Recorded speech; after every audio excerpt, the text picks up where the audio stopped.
This is All India Radio. Radioscope, the National Science Magazine program.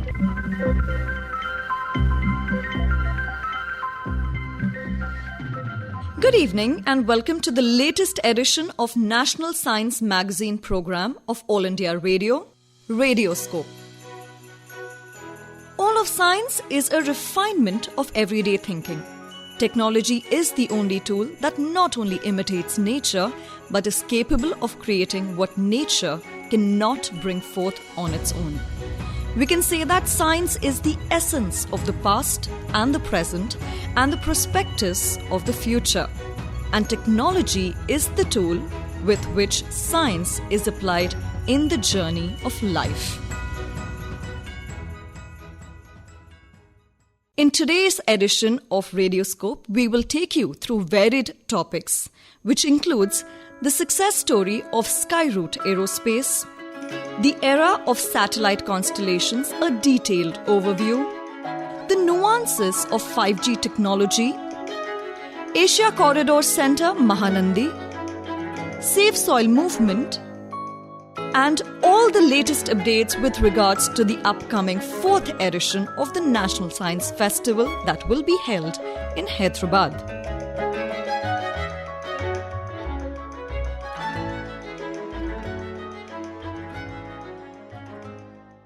Vikram S rocket, India's first privately developed rocket, launched from the Indian Space Research Organisation, that is ISRO, at Sriharikota Launchpad. The launch of Vikram S rocket by ISRO is a historic moment. The Vikram S rocket is developed by Hyderabad-based startup Skyroot Aerospace Private Limited and is a 6-meter goal and hits a peak altitude of 89.5 kilometers. The mission was titled Prarambh. The success story of Skyroot Aerospace from the firm's R&D and strategic initiatives lead, Dr.CVS Kiran. At Skyroot Aerospace, we are building one of the world's most cost-effective rockets for launching small satellites. The cost of developing our rocket is up to significantly less than Western players. Our launch vehicles are named after our inspiration, Dr. Vikram Sarabhai, and can launch satellites up to around 800 kilograms and can be assembled and launched within 3 days at lowest price in the international market. These rockets will be India's first launch vehicle with all carbon fiber body and are among the first in the world. We are also the first private company to test fire multiple propulsion technologies. Thanks to the space reforms by the Honorable Prime Minister of India, today we employ 220 plus passionate scientists and engineers and wish to employ thousands of people in the future and one day launch our own Indian astronauts to space using Skyroot made vehicles. Our Vikram S launch, which was recently launched from Sriharikota on the 18th of November 2022, is India's first private rocket launch, the Prarambh, which is the Arambh of the envisaged new space of India. We strongly hope that this has created the next space revolution in the world. Success, as you all know, is boundaryless.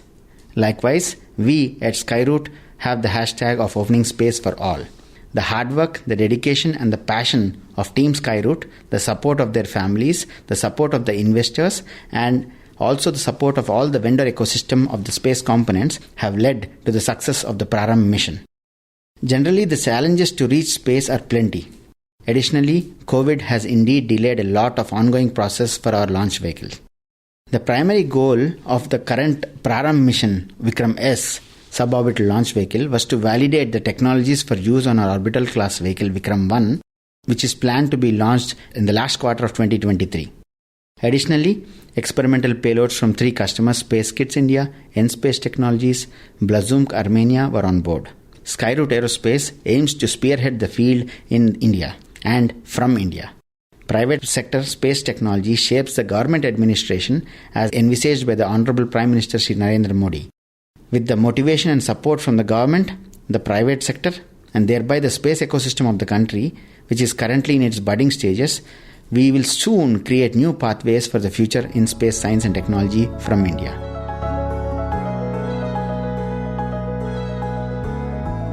Let's now take you through the era of satellite constellations. A detailed overview on how the space technology is going to emerge as an impetus to the social and economic spheres in India and the world by Dr. V. Seshagiri Rao, a former distinguished scientist of the Satish Dhawan Space Centre, SHAR, ISRO. Nowadays, there are a number of satellite constellations that are available in space. People want to use, let us say, GPS for navigation and guidance. It is possible only because of a constellation in space. The scientists and many other countries who are actually experts in space, they thought of using satellite constellations for various purposes other than GPS. Then what happens? The satellite cost comes into picture. If you want number of satellites in a constellation, and the satellites, let us say if it's a 1000 kg satellite, the preparation cost and the maintenance cost, everything is high. If you want to make number of satellites in a constellation, if the satellite cost is less and the preparation time is less, and you can launch number of satellites in short time. So that is why the mini, micro and nano satellites have come to picture. Any satellite whose weight is less than 1000 kg is called small satellites, and mini satellites is 100 kg, and micro satellites are still less than that. So people are now launching satellites up to 1 kg and below that. And for example, if you take SpaceX as one person who is launching number of satellites for internet from space, he wants to launch 40,000 satellites into space as a constellation.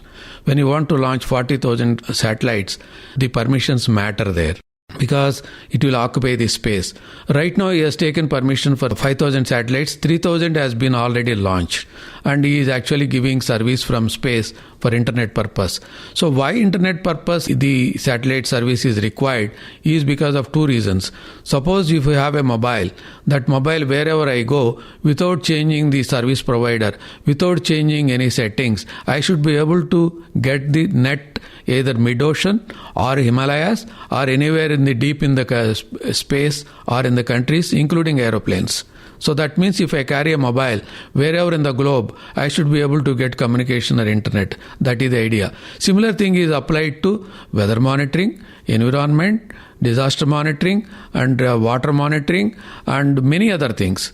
So when such things are possible, the world, when it is looking for various applications, such as societal benefits are there, I have no doubt to tell that the satellite constellations are going to play a big role in societal benefits.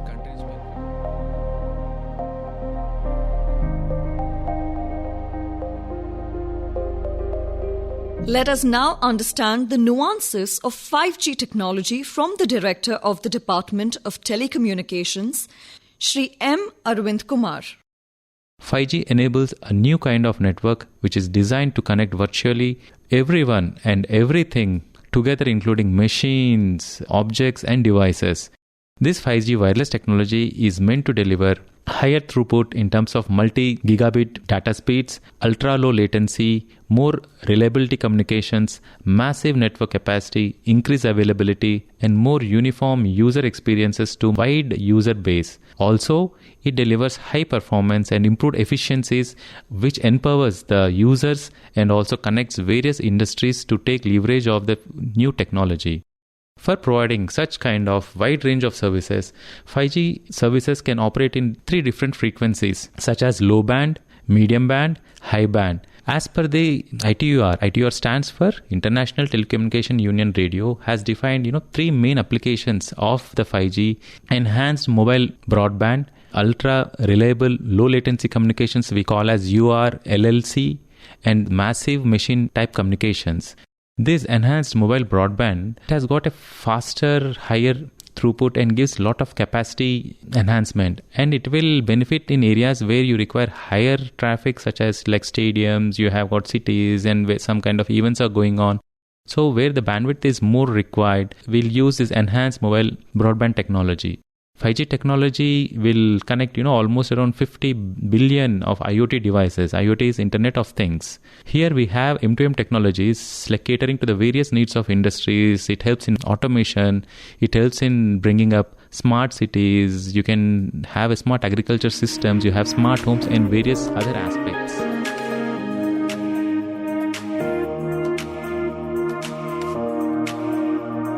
Let us now understand the purpose of Asia Corridor Centre coming up in Mahanandi. It's going to be a great opportunity in the endeavour of achieving the Sustainable Development Goals of the United Nations. A talk by Jayaramulu Lingutla, Chief Expert, United Nations Vision 2045. The 17 Sustainable Development Goals and 169 targets are to be connected at every stream. So thereby, even a mission group entity, as the Secretary General of United Nations of Andhra Pradesh and Telangana, Secretary of United Nations Association of India, with the permission of the ICSTI, we have created a corridor of Asia at Mahanandi, Ahobelum Tachampet, with a divided state with undivided development. This corridor talk about every stream of 24 streams on 5 elements. In this regard, we have partnered with IIT Hyderabad and CSR Labs, where it is going to be touched to the world. This corridor not only in Asia, Europe corridor also we have taken up, and an Africa corridor also we have taken up. This Africa corridor and Europe corridor and Asia corridor center Mahanandi, with a great bull declaration, with a scientific methodology paper, is bringing and submitting, promoting, educating, executing, bringing the research outcomes. Such research outcomes we are establishing at conference of parties of the multilateral agencies to talk about with a specific paper. This paper definitely stands before the world as a first from Asia Pacific Association of Andhra Pradesh and Telangana. Why this important of the Sustainable Development Goal is a big question. The people are not at all understanding the Sustainable Development Goals activities. No doubt it is there in the website, and this is a buzzword. Everybody is coming forward and talking about this. Every authority is talking about the Sustainable Development Goal, no doubt. It is being decided. But the background of the Sustainable Development Goal need to be understood. So that is why I have given such a name is Pre and Pro SDG research analysis of the cross-country research analysis. How the cross-country research analysis will explain about these corridors. That is why the corridors has been taken up. Suppose if I talk about sitting at one location to talk about the development of the activities, the right direction development is most important. Simply constructing the building and laying the roads is not a development. Right direction development need to be taken up. The right direction development can be taken up through Sustainable Development Goals. Such Sustainable Development Goals has to be displayed in the corridor and talk about every stream. That stream will have a cross-country research analysis of the. Then how do we take the cross-country research analysis? The cross-country research analysis need to be taken from Europe and Africa, and I am telling you, this center of Mahanandi will stand as a first of its kind in the world. How the Sustainable Development Goals can be taken up, all the students of Indians and other people of the students of the communities can visit this corridor and understand it will stand as an implementing agency of this particular corridor, how the Sustainable Development will be displayed.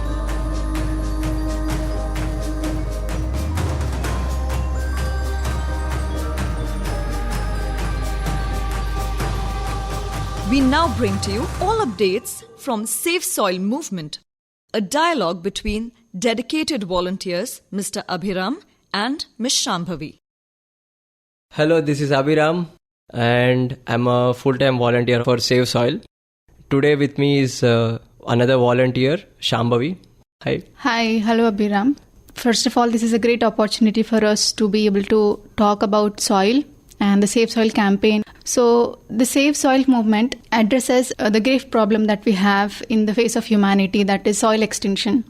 So we have heard about some species becoming extinct, but Yes. The soil becoming extinct, many people might not be aware of this, as I was not. When I came to know about the Save Soil global movement, I was also not sure that, or not aware that soil could go extinct. So when I got to know more details about it, or more facts about this, what I understood is the soil, the agricultural soil mainly, what this movement is focusing on, 38% of this world land is agricultural soils. So the top 10 to 12 inches of this soil has to be organic. So when there is at least is what we are talking about, when there is at least 3 to 6% of organic content in the agricultural soils, only then we will be able to produce healthy crops. So what's happening today is that our soils are losing that organic content drastically. To an extent where we are losing 1 acre of agricultural soil every second. So at this rate, we have only around 60 years of cropping left. And in the coming years, by 2045, it is predicted that the global population would reach around 9.2 billion people, and we would be producing 40% less food than what we are producing today. So it can lead to civil wars, forced migration, and many such consequences, a lot of hunger around the world. So in order to change this narrative, in order to change the future course of where we are heading, we have started the Save Soil movement. And as Shambavi was mentioning, it is about conserving and revitalizing the agricultural soils of the world. So there has to be a minimum of 3 to 6% organic content in the soil to call it a healthy and rich soil. Right now in India, 63% of the agricultural soil has less than 0.5% organic content. That means it's almost a desert. And as we know, nothing can be produced in the desert. So this is what we have started off with since March 21st. Spread awareness all across the planet. So as part of this prolonged campaign, the volunteers have started something called as Ride for Soil, where we went out to rural villages and rural areas, and we have been spreading the message. We have been talking to farmers, politicians, police officers, doctors, you name it, school children, everybody we could get a session with, and we have been giving this awareness about Save Soil. Yes, and mainly because we are not talking about soil extension in a part of the country or in India itself, but across the globe, this is a problem, this is a reality. And that is why it makes it very important that the policy change has to come, because we want to address a very huge demographics or many countries or the whole globe for the fact. So that is why the policy change becomes very important, and for the policies to change, the people has to be aware of it, the people has to recommend it, and that's what it makes it easier for the governments to be able to implement the policies. Let's save our soil. Save soil. Save soil.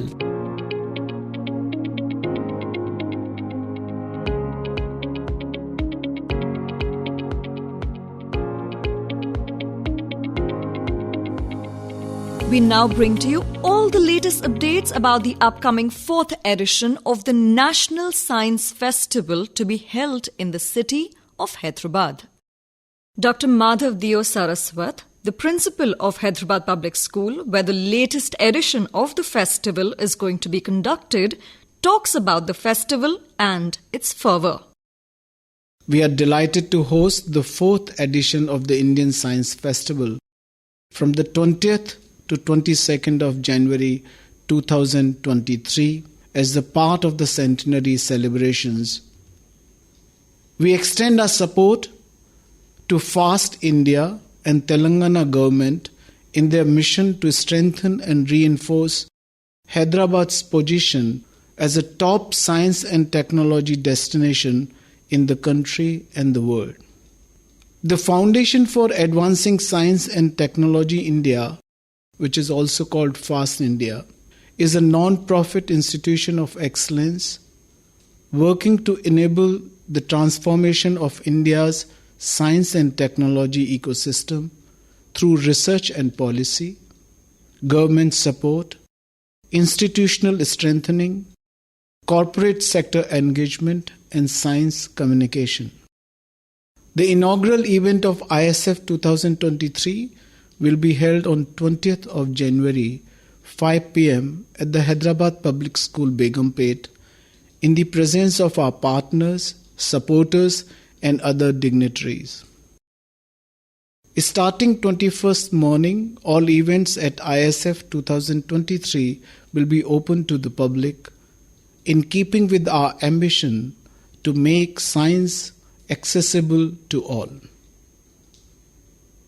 The primary objective of the 4th edition of India Science Festival is to make science fun, engaging, and accessible to all. This will also help inculcate a scientific temperament in the younger generation with a zeal for research and experimentation. We feel that science must be the basis of our national development. Themed around Future is Now, the festival will explore and showcase the advances and developments in science and technology shaping our past, present, and our future. The ISF 2023 program will include an eclectic mix of popular science talks, panel discussions, policy roundtables, book launches, film screenings, and performances. Through these events, the festival aims to bring out the excitement of science, its linkages with culture and society, and highlight its role in addressing current and future challenges. This festival has many supporters, which include international organizations like the Edinburgh Science Festival and the World Science Festival Brisbane. ISF 2023 will feature a gamut of stimulating panel discussions and fireside chats that explore science and its interface with society through journalism, art, history, economics, public policy, among other themes. Our policy roundtables will bring together diverse experts to discuss pressing issues related to science, technology, and innovation of national and global relevance, resulting in policy recommendations. The festival's broad themes include climate change, genomics, public health, AI and robotics, space research, and coming together of science and arts. I appeal to all sections of society to turn up in large numbers, understand the objective of the event, and participate to enjoy and enlighten themselves. Come, let's celebrate science and its multifaceted nuances and create a valuable storehouse of knowledge for the present and the future.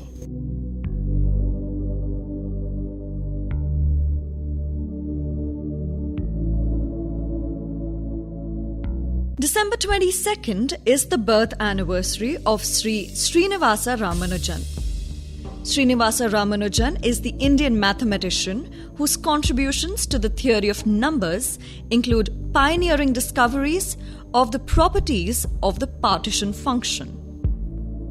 Ramanujan's knowledge of mathematics, most of which he had worked out for himself, was startling. Although he was almost completely unaware of modern developments in mathematics, his mastery of continuate fractions was unequaled by any living mathematician. He worked out the Riemann series, the elliptic integrals, the hypergeometric series, the functional equations of the zeta function, as well as his own theory of divergent series, in which he found a value for the sum of series using a technique which he invented that is now called the Ramanujan summation.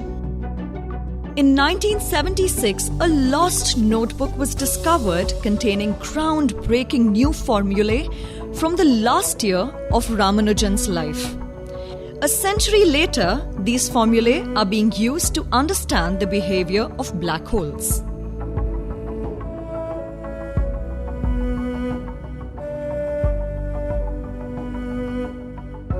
December 3rd is observed as the International Day of Persons with Disabilities worldwide.